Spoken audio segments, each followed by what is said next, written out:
আসসালামু আলাইকুম এভরিওয়ান। আজকে চলে এসেছি পুরান ঢাকার অত্যন্ত জনপ্রিয় একটি খাবার মোরগ পোলাও রান্নার রেসিপি নিয়ে।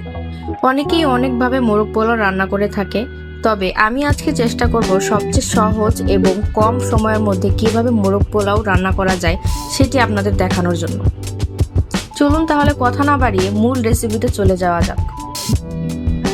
মোরগ পোলাও রান্নার জন্য আজকে আমি এখানে পাকিস্তানি মুরগি নিয়েছি এবং মুরগিটিকে 4 পিস করে কেটে নিয়েছি। আপনারা চাইলে ব্রয়লার মুরগিও নিতে পারেন। এরপর আমি নিয়ে নিয়েছি কয়েকটি ছোট এলাচ, জয়ত্রী, পোস্তদানা, কাঠবাদাম, হাফ জয়ফল, একটি বড় এলাচ এবং কয়েকটি সাদা গোলমরিচ। এবার এগুলোকে বেটে একটি পেস্ট তৈরি করে নিচ্ছি। এরপর আমি এখানে নিয়ে নিয়েছি 3 কাপ পরিমাণ চাল। আজকে আমি এখানে চিনি গুঁড়া চালটা ব্যবহার করছি। চালটাকে ভালোভাবে পানি দিয়ে ধুয়ে এরপর আধা ঘন্টার জন্য ভিজিয়ে রাখতে হবে। এরপর চলে যাচ্ছি মেইন রান্নায়।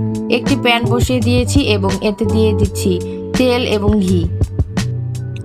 তেল ও ঘিটা যখন কিছুটা গরম হয়ে যাবে, এরপরে এর মধ্যে দিয়ে দিচ্ছি প্রায় 1 কাপ পরিমাণ পেঁয়াজ কুচি।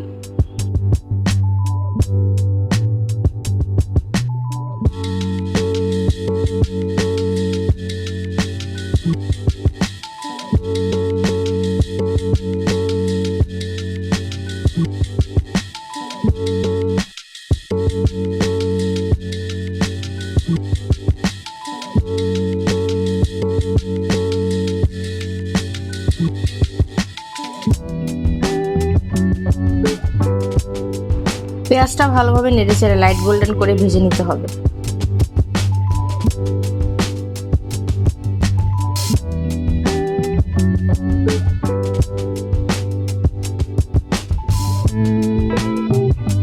পেঁয়াজ ভাজতে ভাজতে এর মধ্যে দিয়ে দিচ্ছি 2টো তেজপাতা, একটি দারুচিনি এবং 3-4টি ছোট এলাচ। এরপর বেরেস্তার জন্য এই সাইড থেকে কিছুটা পেঁয়াজ তুলে রাখবো।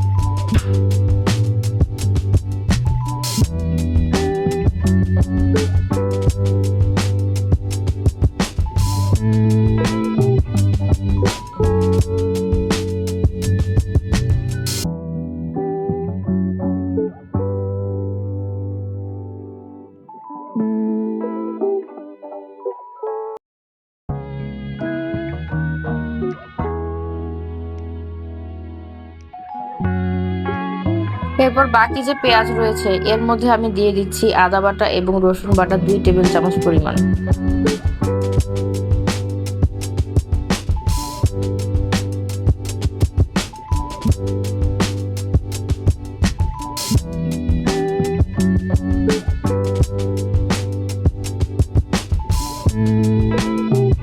আরো দিয়ে দিচ্ছি ধনিয়া গুঁড়া ও জিরার গুঁড়া 2 চা চামচ পরিমাণ।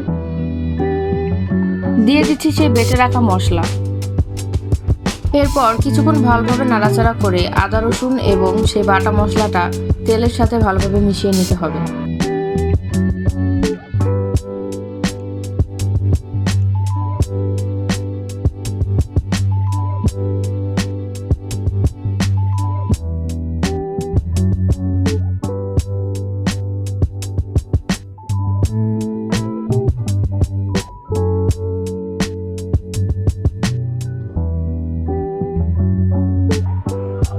আবারও কিছুক্ষণ নাড়াচাড়া করে ভালোভাবে মিশিয়ে নিলাম। এর পর্যায়ে অ্যাড করে দিচ্ছি টক দই। টক দই দিয়ে আবারও ভালোভাবে কিছুক্ষণ মিশিয়ে নিয়ে অ্যাড করে দিব পানি।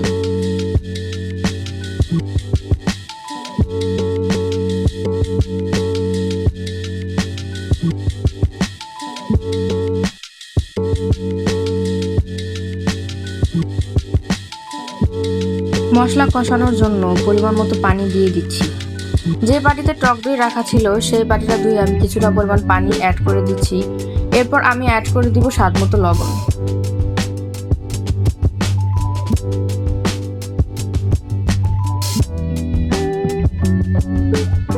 ঝালের জন্য অ্যাড করে দিচ্ছি হাফ চা চামচ পরিমাণ লাল মরিচের গুঁড়া। আপনারা চাইলে এটি স্কিপ করতে পারেন। এরপর দিয়ে দিলাম 3-4টি কাঁচা মরিচ। এখন মশলাটাকে ভালোভাবে কষিয়ে নেওয়ার পালা। মশলা থেকে যতক্ষণ না পর্যন্ত তেল সেপারেট হয়ে আসছে মশলাটাকে সেই পর্যন্ত ভেজে নিতে হবে।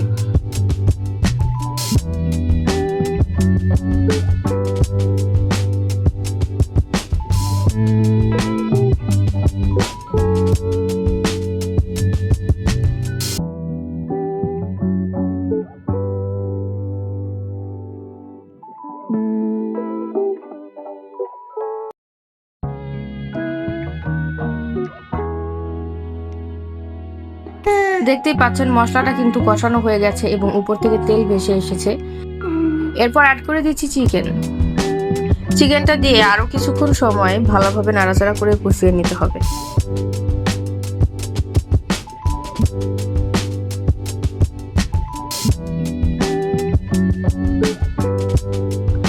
চিকেনটা কিছুক্ষণ ভালোভাবে নাড়াচাড়া করে এর মধ্যে অ্যাড করে দিচ্ছি 7 থেকে 8টি কিশমিশ। এরপর ঢাকনা দিয়ে ঢেকে চিকেনটাকে কিছুক্ষণ কষিয়ে নিব। চিকেনটা যখন কষানো হয়ে যাবে সেই মুহূর্তে চিকেন সিদ্ধ হওয়ার জন্য অ্যাড করে দিচ্ছি 1 কাপ পরিমাণ দুধ।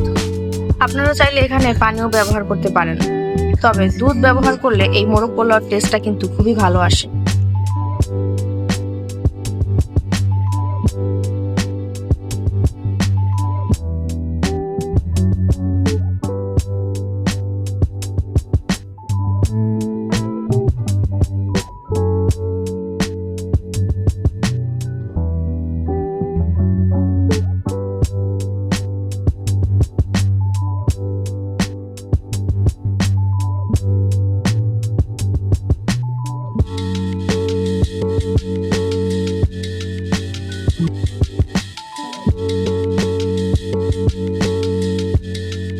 এই পর্যায়ে ঢাকনা দিয়ে ঢেকে যতক্ষণ না পর্যন্ত চিকেনটা সিদ্ধ হয়ে যায় ততক্ষণ রান্না করে নিতে হবে।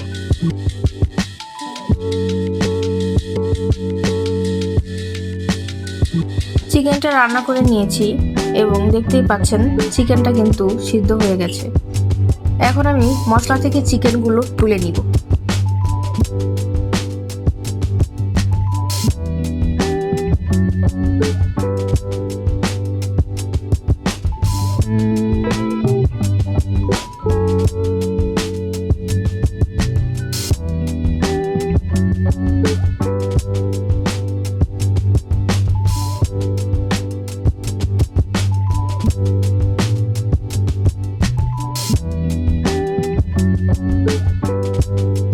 চিকেনগুলো তুলে নেওয়া হয়ে গেলে চুলার আঁচ হাই হিটে রেখে কিছুক্ষণ মশলাটাকে ভেজে নিতে হবে। যতক্ষণ না পর্যন্ত মশলার পানিটা চলে যাচ্ছে মশলাটা ভালোভাবে ভেজে নিচ্ছি।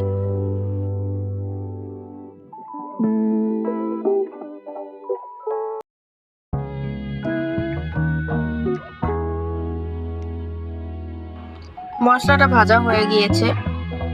এ পর্যায়ে অ্যাড করে দিচ্ছি পানি। আজকে আমি এখানে 6 কাপ পরিমাণ পানি ব্যবহার করেছি। 3 কাপ চালের জন্য 6 কাপ পরিমাণ পানি দিয়ে দিতে হবে। আর আপনারা যদি নতুন চাল ব্যবহার করেন সেই ক্ষেত্রে পানির পরিমাণ কিছুটা কমে আসবে। মশলা এবং পানি কিছুক্ষণ সময় ভালোভাবে নাড়াচাড়া করে মিশিয়ে এর মধ্যে অ্যাড করে দিচ্ছি গোলমরিচ গুঁড়া এবং স্বাদমতো লবণ।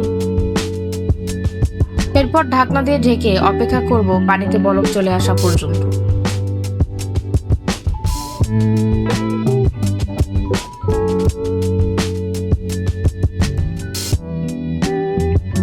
পানিতে যখন বলক চলে আসবে তখন দিয়ে দিব চাল। আগে থেকে ধুয়ে এবং ঝরিয়ে রাখা চালটা দিয়ে উপর থেকে অ্যাড করে দিচ্ছি কিছুটা আস্ত কাঁচামরিচ।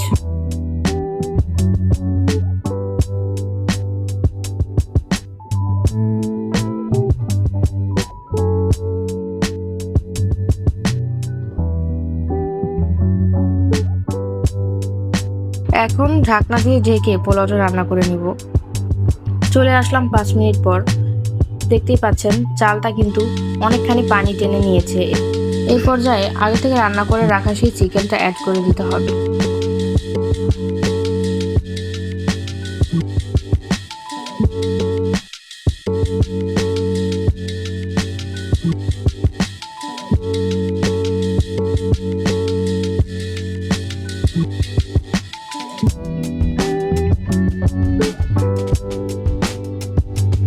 আমি এখানে সবগুলো চিকেন দিয়ে দিয়েছি এবং উপর থেকে সামান্য পরিমাণ কেওড়া জল দিয়ে দিলাম। এরপর অ্যাড করে দিচ্ছি কিছুটা পরিমাণ ঘি। এখন এই বিরিয়ানিটাকে দমে বসিয়ে রাখার পালা। চুলার আঁচ লোতে রেখে আমি একটি তাওয়া বসিয়ে দিচ্ছি। প্রথমে 5 মিনিট চুলার আঁচ হাই হিটে রেখে তাওয়াটা ভালোভাবে গরম হয়ে গেলে এরপর তাওয়ার উপর মোরগ পোলাওয়ের এই প্যানটি বসিয়ে দিচ্ছি এবং চুলার আঁচ লোতে রেখে এটি 20 মিনিটের জন্য দমে দিচ্ছি। চলে আসলাম 20 মিনিট পর। দেখতেই পাচ্ছেন আমার মোরগ পোলাওটা কিন্তু একদম রেডি, আর এটা কতটা পরিমাণ ঝরঝরে হয়েছে সেটা আপনারা দেখলেই বুঝতে পারবেন। চেষ্টা করেছি একদম সহজ এবং কম সময়ে মোরগ পোলাও রান্না করে দেখানোর জন্য। আপনারা অবশ্যই বাসায় এটি একবার হলেও ট্রাই করে দেখবেন। এখন একটি সার্ভিং ডিশে মোরগ পোলাওটা সার্ভ করে দিচ্ছি।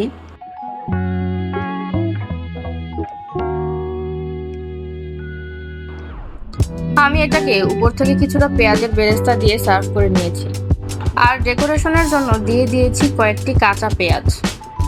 ভিডিওটি কেমন লেগেছে অবশ্যই কমেন্টস করে জানাবেন। ভিডিওটি ভালো লাগলে একটি লাইক দিয়ে পাশে থাকবেন এবং চ্যানেলটি সাবস্ক্রাইব করতে ভুলবেন না। ধন্যবাদ।